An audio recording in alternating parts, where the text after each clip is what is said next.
This is Stygian Sagas, dark fiction read by the author.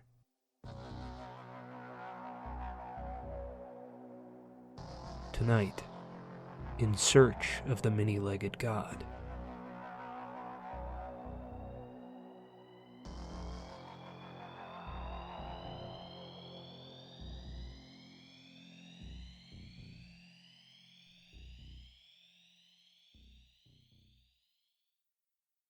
I first heard mention of the many-legged god while traveling Papua New Guinea in preparation for writing my dissertation in 2010. Seated around a fire with several elders of a remote highland village, our interview had stretched long into the night, and the full moon above cast the tree-shrouded cliffs in an ethereal glow. There was a lull in the conversation, and I allowed my eyes to wander the landscape. When I lingered on the deep ravine below, its path winding through a canyon into some farther valley obscured by the green canopy, one of the elders pointed and shook his head. Only bad could come of looking upon the home of the many-legged god, he had told me. Better to dwell on good things among friends.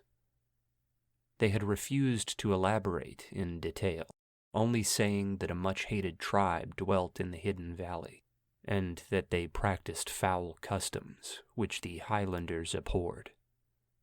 In a land racked by intertribal struggle with many richly varied beliefs in witchcraft, I took it in stride. Even today, stories about cannibalism and trophy heads are told in the harsh, remote reaches of the massive island. I assumed that this was another case of two clans of ancient enemies feuding with one another, and I didn't give it much thought. I wrapped up my trip over the next month and returned to the States with copious notes on language and customs close at hand.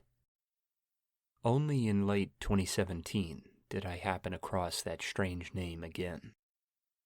The old journal of an armed guard for a surveying expedition had been uncovered in a forgotten corner of Papua's National Museum, and a contact I made during my trips to the country asked me if I was interested in translating the document. Given this meant I had first access to the artifact, I jumped at the chance to distract myself from the monotony of teaching. It's necessary to dive into the history the journal describes for context, but I'll keep it brief. Early in 1914, an expedition was dispatched by the German Empire's colonial government in Papua New Guinea to survey the interior of the northeastern corner of the island, known at that time as Kaiser Wilhelmsland. The 100 or so men involved would continue their survey despite the beginning of the First World War, avoiding Australian capture in the wilderness long after the colony had fallen into Allied hands. Hermann Detzner, who led the expedition, published a memoir of the experience in the wake of the conflict. Filled with stretched truths, it resembled an adventure novel more than a scientific study. Ethnographers and anthropologists have long held it to be mostly fiction, a tall tale woven by a brave but immodest man. The expedition's few surviving members were either natives intent on keeping quiet, or shocked German youths desperate to forget the hardships of the road, with disease and hostile tribes having taken their toll on the wandering surveyors. No other known accounts have been given of this expedition, making this lone, water-stained journal the last remnant of a long-dead adventure. Its narrator had been Friedrich Hotzendorf, a freshly graduated engineering student from Munich. The account was mostly logistical, dry and boring, listing miles traveled and supplies used. Occasional clashes with hostile locals were usually avoided by negotiation, and the few early pages containing personal musings are spent complaining about mosquitoes and the omnipresent heat. It remained this way until late 1916, when the expedition reached a highland village which Friedrich named as Ancient Tree in German. I recognized the name, though today the title was spoken in Papua's Tokpisin Pidgin language.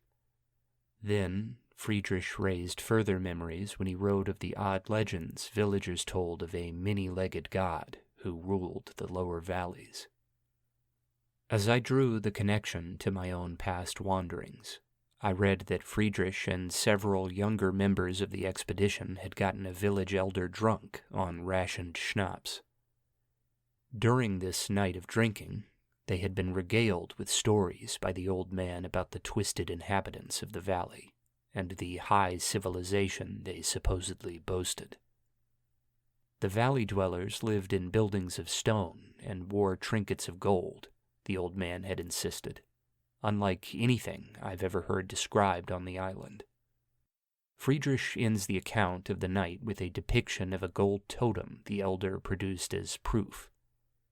Supposedly taken as a trophy of war after a clash with the valley dwellers, it had been sketched on the following page with careful grace. This drawing resembled a centipede coiled into a spiral, its seemingly eyeless head at the center. The craftsmanship was described as superb, but the expedition's offers to buy the totem went unaccepted, and Friedrich left the village empty-handed. The rest of the journal, methodical and meticulous, revealed no more about the many-legged god. The valley was fast left behind, and worries about Australian pursuit drove away any speculation about what the out-of-place idol might mean. I was far removed from worrying about Australian search parties, however. The nagging feeling that I was at the cusp of something undiscovered would not let me forget so easily. I droned on through my classes until the summer relieved me of distractions, my mind lingering on that tree-shrouded valley in faraway Papua. Despite how little evidence I had at hand, the whole story which had built up in my mind seemed too tempting to ignore. Moreover, the tale seemed genuine, for the fear in the voices of my old hosts rang clear through my memory every time I looked upon that sketch of the idol in the journal. I wouldn't be able to convince the university to fund this little expedition, dangerous and controversial as the study of uncontacted cultures could be, but that was all right with me. I didn't mind tapping into my savings for what might just be the find of my career. After flying into the capital, I bedded down for several nights to rest up and purchase supplies. The heat was particularly oppressive that June, and the usually hectic Port Moresby seemed almost sleepy beneath its weight. I bought simple provisions, mostly rice and preserves, and tried to enjoy what peace I could before what I knew would be an arduous journey. On the final night, I confided in several friends from the National Museum, showing them where I was headed and giving them a rough timetable for my return.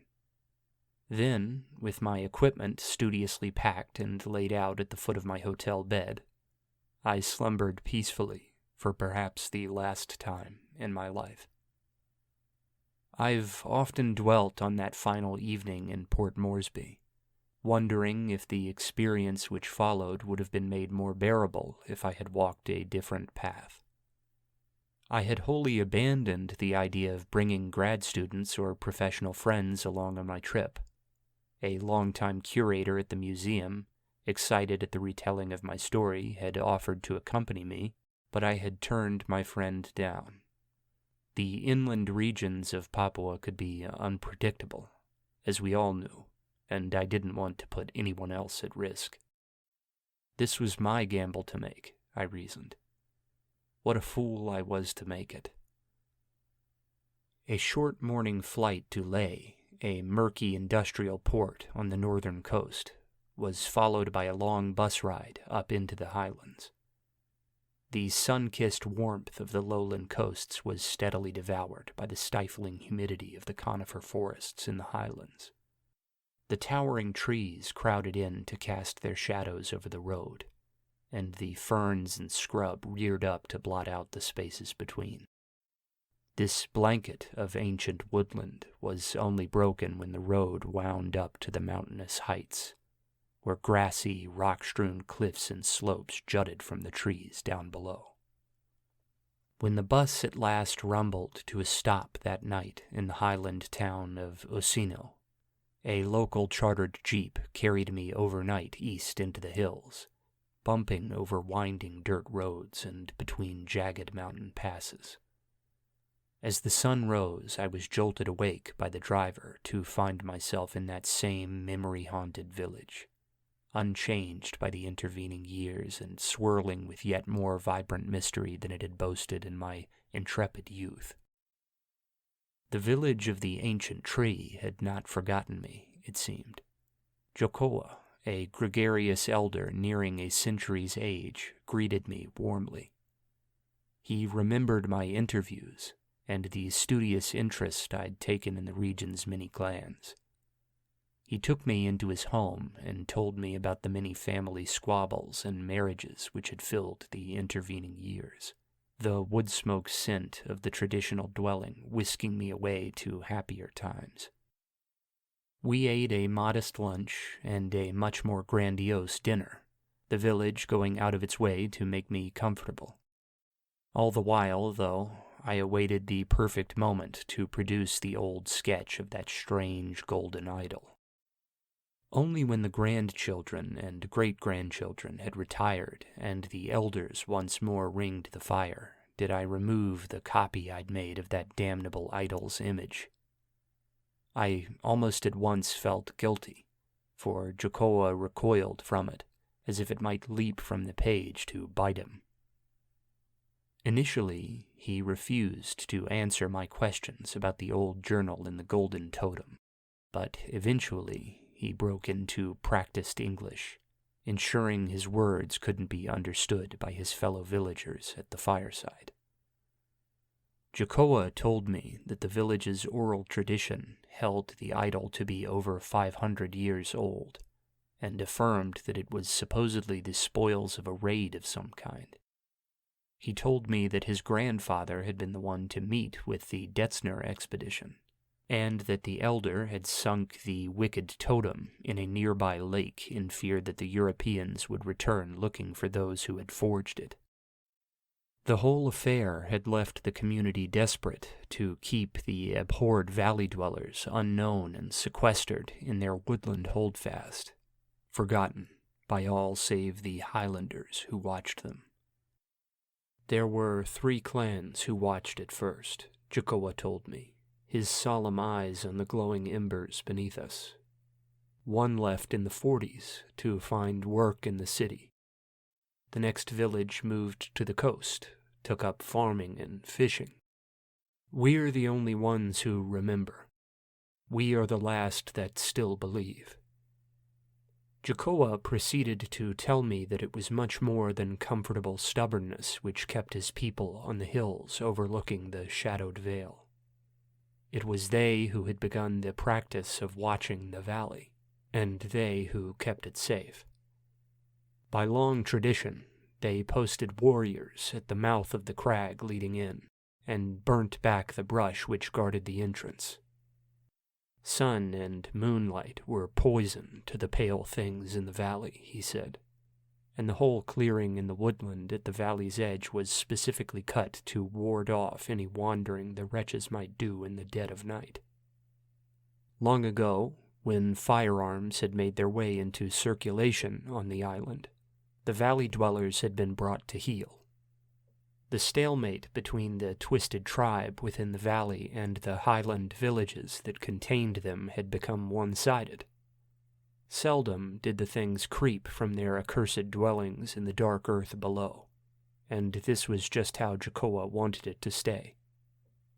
Now, only occasional sweeps of the valley were made, yearly incursions into the shadow to ensure the ancient enemy was kept cowering in the dark. Jokoa wasn't shocked when I did what curiosity demanded by asking whether I could try and enter the valley. His expression was pained, more with pity than irritation. He reiterated the dangers, telling me that the tribes I sought weren't entirely human. They were vicious, heartless devourers of men. He conferred with his fellow elders, who each shared stories in their native tongue of horrible legends passed from father to son about the terrors which lurked in the valley, from cannibalism to twisted rituals and effigies of bone beneath the trees. Again, I was faced with a chance to disengage, to abandon my scholarly interest in an undescribed and unique culture and settle for a calm and collected week recording legends with Jacoa in the safety of the village. Again, that foolish ivory tower certainty pulled me along towards the undiscovered, and I declined to heed Jacoa's words. After a last round of questions among the elders, Jacoa laid out the terms. His people, after all, controlled the sole entrance and exit to the valley, and only with his blessing could I set foot in the hated chasm. "There will be no recording, no pictures or film," Jacoa ordered. "Your experience is your own." I protested, telling him that documentation of so isolated a group was the purpose of my journey, but he insisted. "There are dark things beneath the earth," he told me, wizened face dancing in the dim firelight. "I will not let you bring word of them to the wider world. You will sate your own curiosity and, if you survive the many-legged god, return home with legends no settled man would believe." Jacoa grinned. Again, the gesture was soft, sympathetic. I got the feeling he imagined I wouldn't return. I mulled it over, weighing my need to find the truth. "I accept," I told him at last, my eyes darting for the open end of the hut and the moonlit treetops in the valley beyond. "Very well," Jacoa nodded. "We will show you down at sunrise." I had always known danger was a distinct likelihood, but as I trudged down rough slopes behind seasoned hunters and fighters who jumped at each broken branch while the shadows deepened around us, the drive for discovery which had brought me so far began to ebb. With dawn's light being swallowed up by sheer rock walls and towering trees, the old bolt-action rifle Jacoa had insisted I carry seemed thin protection indeed. At length, our band of intrepid intruders came through the suffocating ferns into the open air of a clearing. Opposite us, the jagged stone walls of the chasm leading into the valley loomed out from the morning mist, looking for all the world like some long-abandoned fortress from a dark fantasy novel. Tokua, Jacoa's imposing grandson, strode forward the last 50 yards or so at my side while the others held back like gawkers watching the condemned. "Stay above ground," Tokua urged, his wide eyes meeting mine for perhaps the first time that morning. "You don't want to get caught in closed spaces. They move fast." He shook his head, looking up along the switchback path towards the village. I thought he might try to dissuade me one last time, but he never gave voice to the words. Instead, he simply reiterated the warning of his grandfather, urging me to be out of the valley by nightfall. Then the group departed in silence, leaving me to gather my courage in the shadows of that ominous chasm. Only in the absence of other people did I realize how silent the primordial forest had fallen. The quiet was broken here and there by the distant call of some hunting bird far above, but that was small consolation.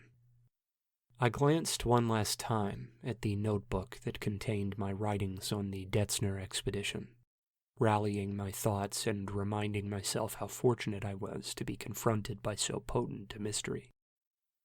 At last, I hoisted my pack onto my shoulders, readied my rifle as best my unpracticed hands knew how, and strode into the misty-mouthed canyon.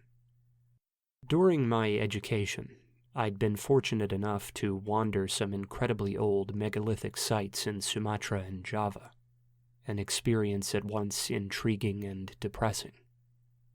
The long-dead ambiance of those jungle-eaten temples and monuments reared by centuries-dead civilizations can make an onlooker feel as if they stand at the cusp of a mass grave. This chasm was somehow much worse, lonelier than anything I've ever experienced. I pushed past fetishes and totems of wood and bone, produced by Jacoa's Highlanders and placed with ritual caution to ward off the evil said to dwell within.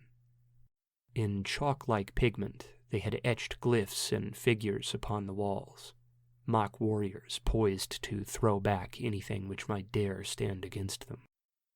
Overhead, trees on the slopes above the chasm seemed to lean in to devour the sky, drowning the crag in semi-darkness. I produced the powerful flashlight I had brought along, shocked at how blinding the shadow had become, ever glancing towards the distant canopy and never once catching sight of the azure morning beyond. Then, the chasm opened up on the valley proper, and I was greeted with a sight which should never have been seen. The space was relatively thin, some 100 or 200 yards across, but stretched away into the mists for many times that distance. Several small streams fell in babbling procession from the sheer stone walls and pooled in a clear pond at the center, breaking the droning silence of the chasm. Up above, on the battlements of the rough stone slopes, mighty trees twisted and intertwined at obscene angles to form a living ceiling, their bulk and range of growth seeming beyond reason. Despite all this evocative scenery playing out beneath the beam of my flashlight, it was the walls themselves that stopped my heart in my chest. Set into the reddish stone of the valley's edges, great glowering faces had been carved. They were abstract and elongated, their twisted contours carefully smoothed and rounded. Their mouths and eyes opened onto what I at first took to be small alcoves for display or storage. Upon drawing nearer, I saw that the mouths were doors, awkwardly raised from the ground below and allowing access to the interiors of buildings carved into the rock. Immediately, I made for my notebooks, sketching their forms as best I could by the glow of the flashlight. I might not be able to take photos, but this was too otherworldly a find not to record. Nothing of this sort had ever been found on the island. Indeed, I could think of nothing similar the world over. Turkey's Cappadocia and Jordan's Petra come to mind when one mentions underground communities or construction, but these faces were positively chilling. I could at once understand why the place had such a terrible reputation among the locals. Despite the grace of their construction, the buildings were intimidating, the valley seeming observed from all angles by its unliving guardians. The stonework looked old to my trained eye, eaten away in places despite the concise cover of the canopy above. Whether the years were measured in centuries or millennia, I could not tell. Given what I was to learn in that time-forgotten hell, I cannot help but assume the latter. Nearly an hour passed before I mustered up the courage to enter one of those awful, carven faces. I wandered the valley, finding it a great avenue of near-identical sculptures, with only the streams and pond to break its symmetrical layout. The remnants of what I took to be gardens of some kind rested here and there among the entrances, empty patches of raised soil, perhaps used to raise lichen or fungi in the damp dark of the valley floor.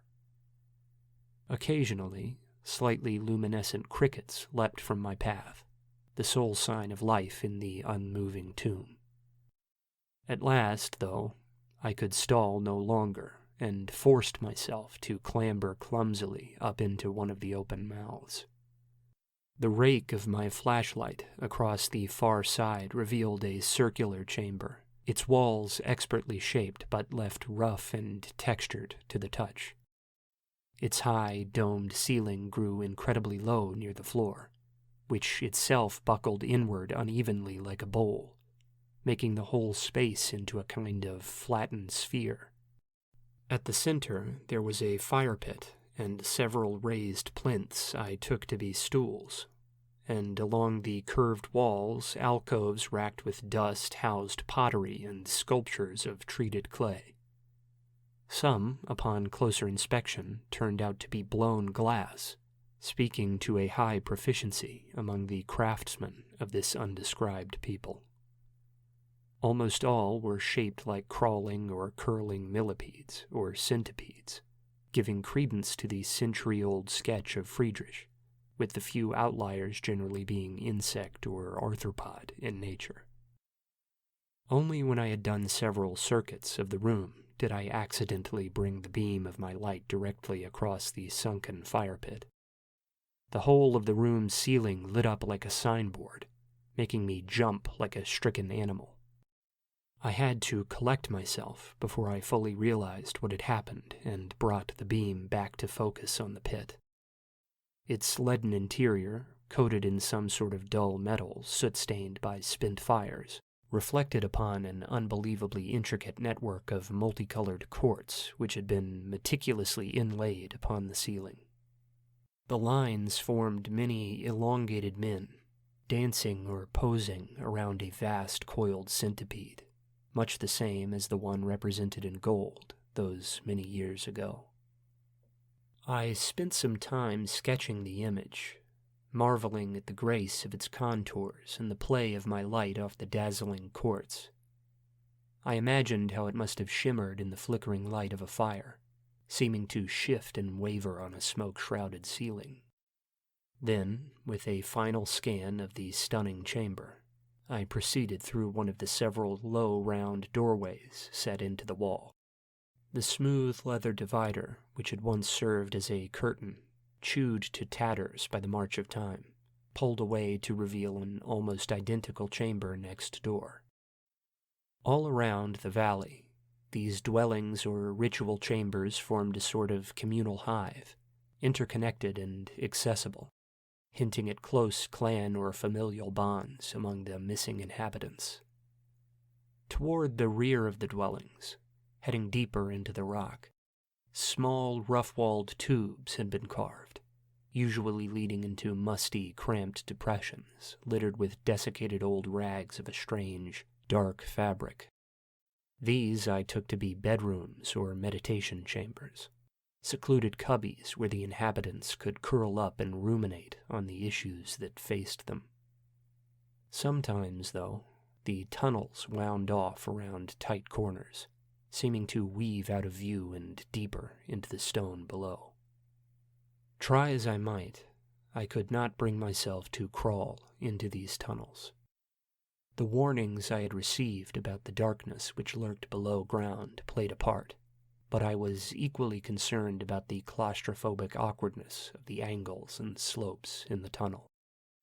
Fascinating as the valley was, the oppressive mood it inspired was undeniable. The subdued clamor of the waters outside served to coat the shadows in a masking white noise, and the feeling that I was not alone had grated on me more than once as my boots echoed across the stone. I had no desire to become trapped on some slick incline in the dark beneath my feet, my cries for help reverberating down into the unknowable depths. As it happened, the surface held one final groundbreaking find for me. When at last I reached the end of the valley, I discovered the building there to be different than the others. It was much larger, with an oval interior soaring cathedral-like overhead, the shadowed floor covered with raised plinths or stools like the ones I'd seen before. The walls were covered in curved shelving, carved into the stone, laden with clay tablets in impeccable condition. On these tablets, a series of elongated triangular depressions formed a language of some kind, its patterns making it unmistakable, though whatever linguistic tradition had birthed this otherworldly writing was alien to me. I speculate it was legible as both a visual and textural language, allowing its readers to feel its words in the dark, much like Braille. So exhilarated was I by the discovery of etched writing that I made it almost halfway round the room eyeing the shelves before I noticed the effigy looming at the far end. I had, at first, taken it to be a statue in the shadows, a massive recreation of the smaller clay and glass sculptures the modest dwellings had displayed. When my light played off its jagged form, I realized that its contours were of bone rather than stone. Lashed by leather or skin with meticulous care, femurs and ribs made up the legs and carapace of a great, writhing centipede. It was reared like a striking cobra, its legs outstretched and flailing, its ivory bulk having towered over the raised stone stools that decorated the floor. Protruding from the place where a head should have been was a centaur-like assemblage of bones that preserved the shape of a man, with the long spine bent and its arms outstretched towards the floor below. Its skull, slightly above eye level with me when standing before it, looked out over the room with unseeing sockets. Something about its proportions struck me as wrong, perhaps speaking to some deformity or birth defect, but I was too unnerved by the structure to draw in for a closer look. The giant idol was a wicked thing, and I gave it a wide berth. Though, as an anthropologist, I told myself my revulsion was born of unfamiliarity with the practices of a very unfamiliar culture. That student's mantra didn't ease the harsh glare of the unseeing skull scanning the room. I focused instead on the shelves and tablets, gathering those which looked most intact into my bag and wrapping them in wax paper, hoping Jokoa would understand my need to preserve these potentially priceless clay tomes. After all, if the Highlanders had actually wiped out the valley dwellers, then these were the last testament to the community which had been built in the darkness of their sheltered, misty vale. Then, a very different kind of text came into view. It was a modern supply log, many decades old, rotten and torn. This stranger, in a landscape of strange texts, had been slipped in among the tablets, just one more tome among the collated knowledge of the many-legged god. I suppressed my excitement and removed it as tenderly as was possible, donning plastic gloves to handle the delicate pages within.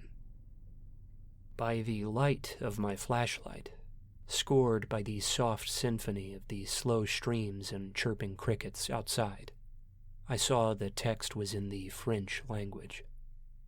Though I speak many tongues, my French was mostly garnered in grade school. Still, collating that layman's grasp with a solid understanding of Latin, I could make out the gist of most of it. A missionary, ostensibly Catholic, was keeping record of supplies and funds being used to establish wells, clinics, and churches in the highlands. The few legible dates in the log placed its origin sometime in the early 50s, and its contents seemed mundane. Then the pages ceased to be lists and became something altogether more terrible. In hurried scrawl which demanded Herculean effort to decipher, the missionary wrote of a raid on the wagon which had been carrying their supplies. He described the slaughter of their horses and the capture of he and his companion in the shadowy dusk, another missionary named La Salle.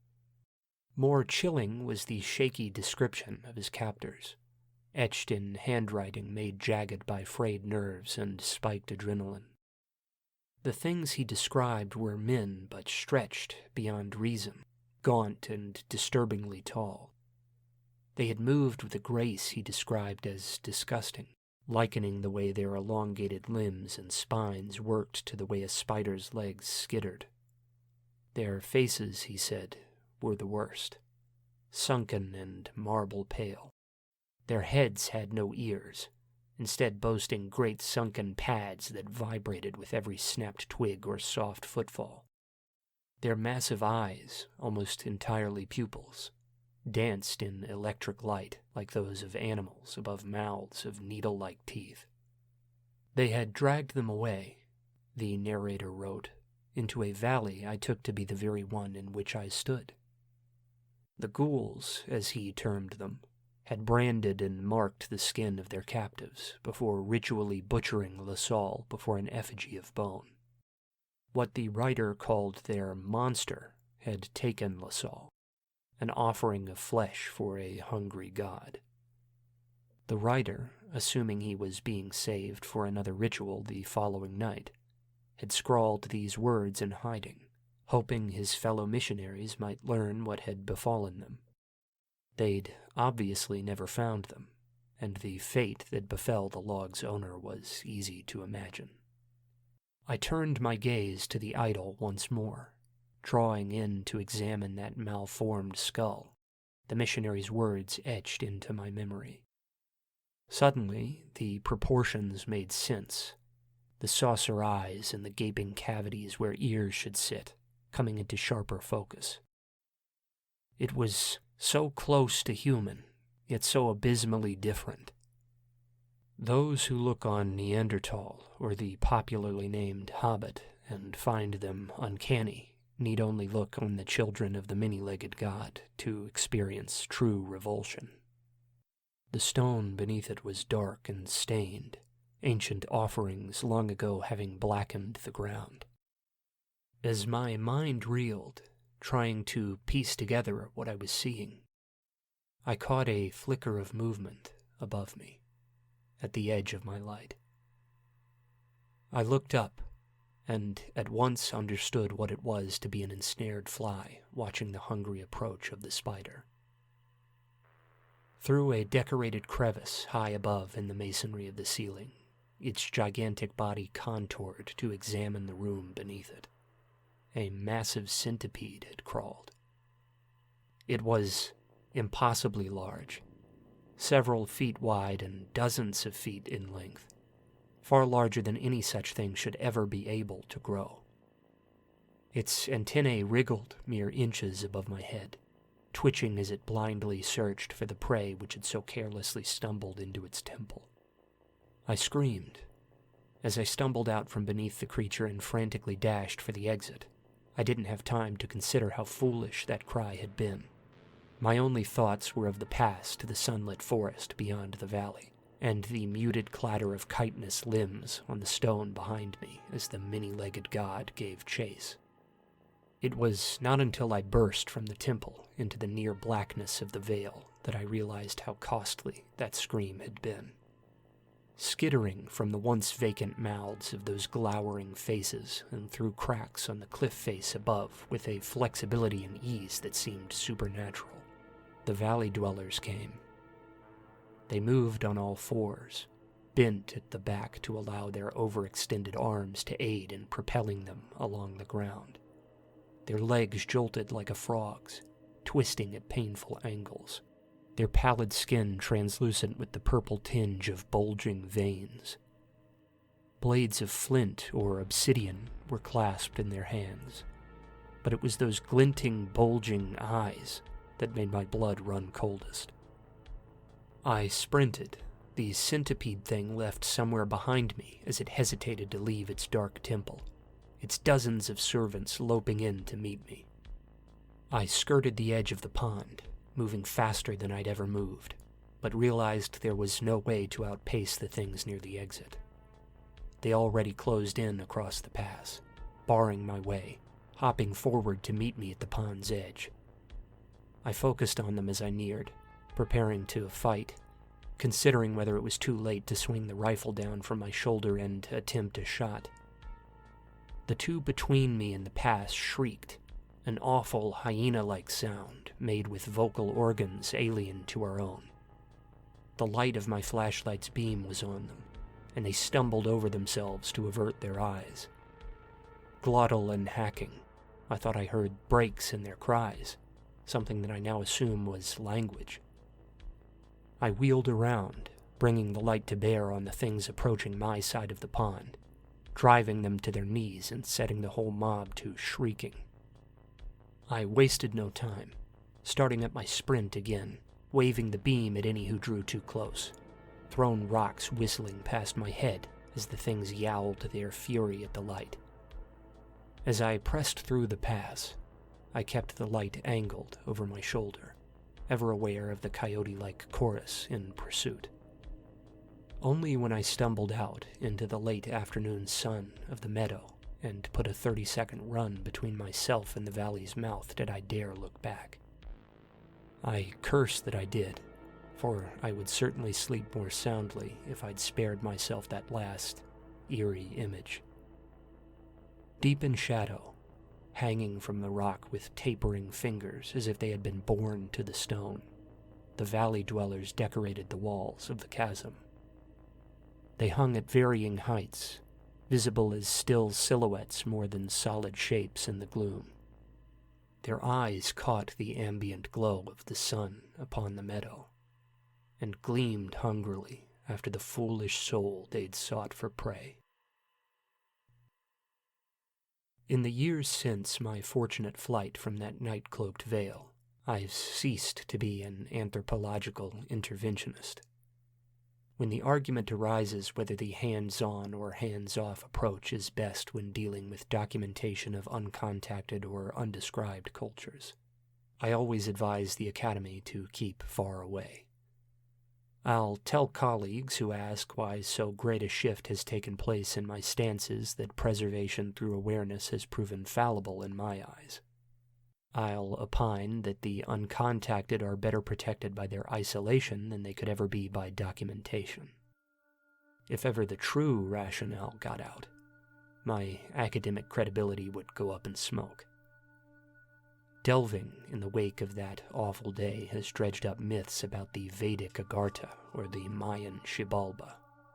I've become keenly aware of how common human mythology about civilizations beneath the rock and stone truly are. I rack my brain, wondering how deep the tunnels beneath that forgotten crevice in Papua wind. I crack open my books and scroll tirelessly through articles on evolutionary divergence at my desk, taking note of the many close relatives we once had as a species and how widely they vary. What path, I wonder, might a group-driven underground have taken? What twisting of the hominid form might take place if it were dragged from the sunlight into the shadow of the Earth's winding interior? Often, I look from my study's desk to the chest where those treated clay tablets rest unseen, unknown to all but me, and shudder. It is best, I've decided, that I never know the answer to those questions. If the children of the many-legged god are anything to go by, I believe it is better that no one know the answer to those questions.